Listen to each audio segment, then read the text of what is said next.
1 Samuel, chapter 15. Samuel said to Saul, I am the one the Lord sent to anoint you king over his people Israel, so listen now to the message from the Lord. This is what the Lord Almighty says, I will punish the Amalekites for what they did to Israel when they waylaid them as they came up from Egypt. Now go, attack the Amalekites and totally destroy all that belongs to them. Do not spare them, put to death men and women, children and infants, cattle and sheep, camels and donkeys. So Saul summoned the men and mustered them at Tel Aim, 200,000 foot soldiers and 10,000 from Judah. Saul went to the city of Amalek and set an ambush in the ravine. Then he said to the Kenites, Go away, leave the Amalekites so that I do not destroy you along with them, for you showed kindness to all the Israelites when they came up out of Egypt. So the Kenites moved away from the Amalekites. Then Saul attacked the Amalekites all the way from Havilah to Shur, near the eastern border of Egypt. He took Agag king of the Amalekites alive, and all his people he totally destroyed with the sword.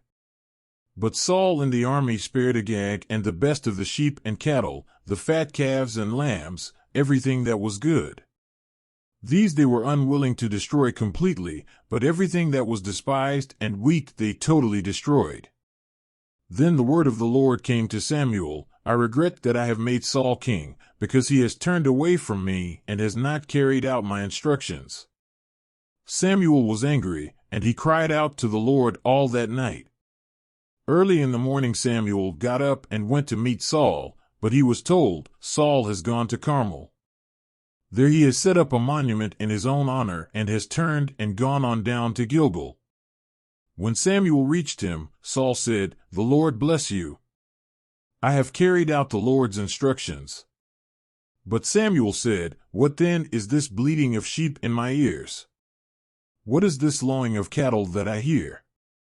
Saul answered, The soldiers brought them from the Amalekites. They spared the best of the sheep and cattle to sacrifice to the Lord your God, but we totally destroyed the rest. Enough.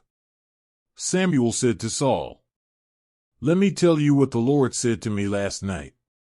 Tell me, Saul replied. Samuel said, Although you were once small in your own eyes, did you not become the head of the tribes of Israel? The Lord anointed you king over Israel.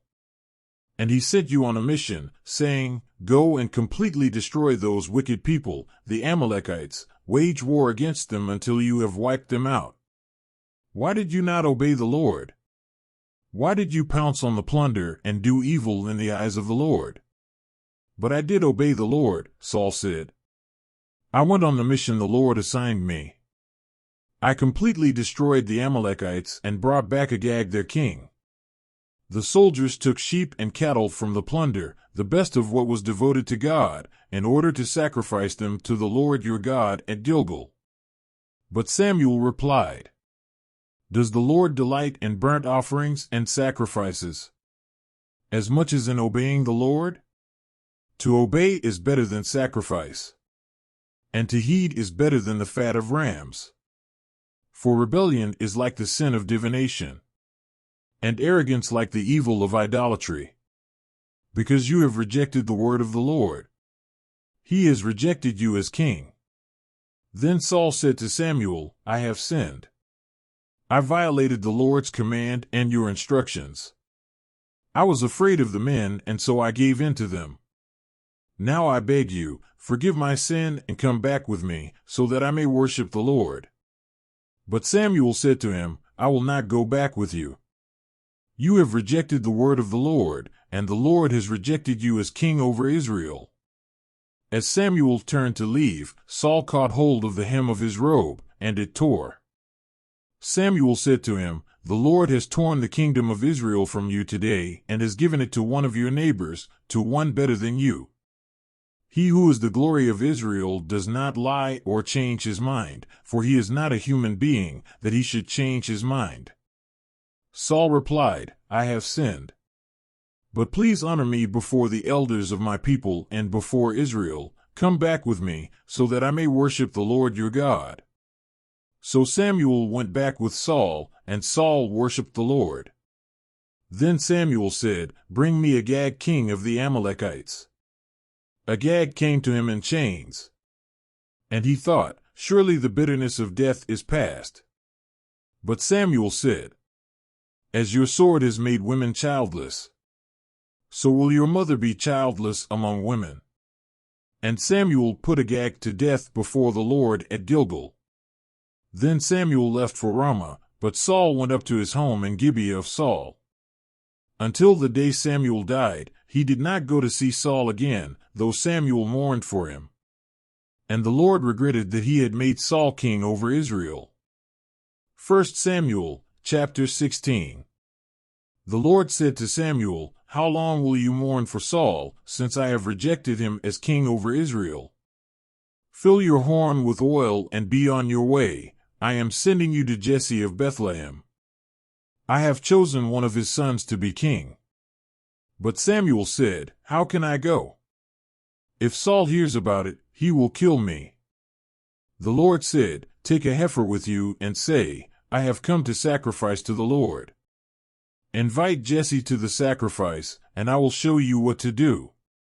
You are to anoint for me the one I indicate." Samuel did what the Lord said. When he arrived at Bethlehem, the elders of the town trembled when they met him. They asked, "Do you come in peace?"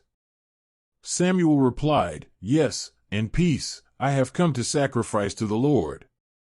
Consecrate yourselves and come to the sacrifice with me." Then he consecrated Jesse and his sons and invited them to the sacrifice. When they arrived, Samuel saw Eliab and thought, "Surely the Lord's anointed stands here before the Lord." But the Lord said to Samuel, "Do not consider his appearance or his height, for I have rejected him." The Lord does not look at the things people look at. People look at the outward appearance, but the Lord looks at the heart. Then Jesse called Abinadab and had him pass in front of Samuel. But Samuel said, "The Lord has not chosen this one either." Jesse then had Shammah pass by, but Samuel said, "Nor has the Lord chosen this one." Jesse had 7 of his sons pass before Samuel, but Samuel said to him, "The Lord has not chosen these." So he asked Jesse, "Are these all the sons you have?" "There is still the youngest," Jesse answered. "He is tending the sheep." Samuel said, "Send for him, we will not sit down until he arrives." So he sent for him and had him brought in. He was glowing with health and had a fine appearance and handsome features. Then the Lord said, "Rise and anoint him, this is the one." So Samuel took the horn of oil and anointed him in the presence of his brothers, and from that day on the Spirit of the Lord came powerfully upon David. Samuel then went to Ramah. Now the Spirit of the Lord had departed from Saul, and an evil spirit from the Lord tormented him. Saul's attendants said to him, "See, an evil spirit from God is tormenting you.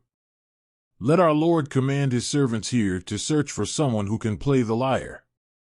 He will play when the evil spirit from God comes on you, and you will feel better."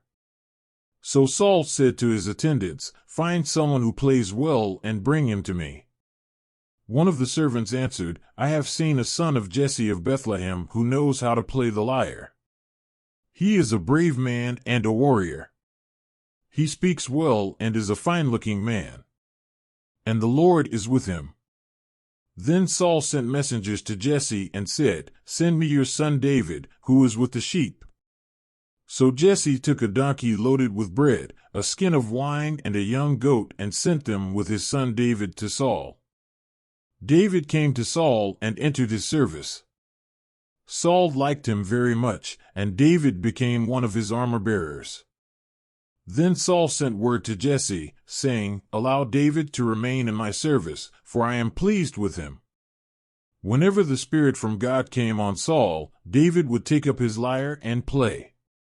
Then relief would come to Saul, he would feel better, and the evil spirit would leave him.